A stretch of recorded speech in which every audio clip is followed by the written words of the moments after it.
This is Governor Lee using a Trump clip to push his vouchers. From Appleton, Wisconsin. I have high functioning autism, but my autism means I am only allowed to go to public schools that teach things and promote things against my values and faith. This makes life hard and confusing. When you become president, what can you and JD Vance do to help other students like me and have a choice of schools? Trump's answer is nonsense about bringing it back to the states. Education is in the states. But what is important is that Governor Lee is sharing a clip by a young man on the autism spectrum who is saying that he's not allowed to go anywhere but public schools. Now, Governor Lee knows damn well public schools are the only schools that will serve this young man, and that his vouchers don't come with a requirement for these voucher schools to accept this young man. So actually, we should be grateful that public schools have IEPs and serve all the kids on the spectrum. Instead of vilifying public schools,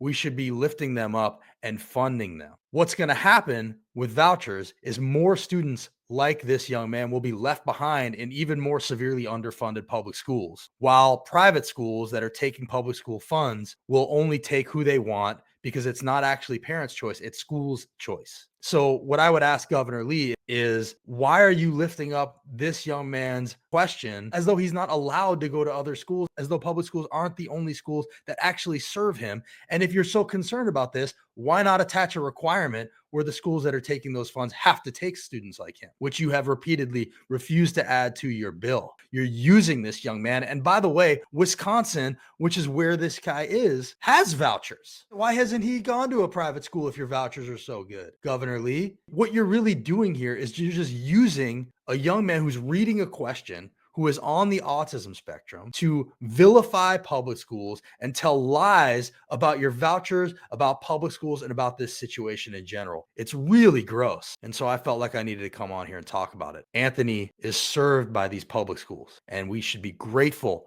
that these public schools have to serve all our kids. And if you were serious about this, you would attach a provision to your voucher scam that requires that schools that are taking your vouchers have to take students like Anthony, but you won't do that. So this is just gross, and shame on you.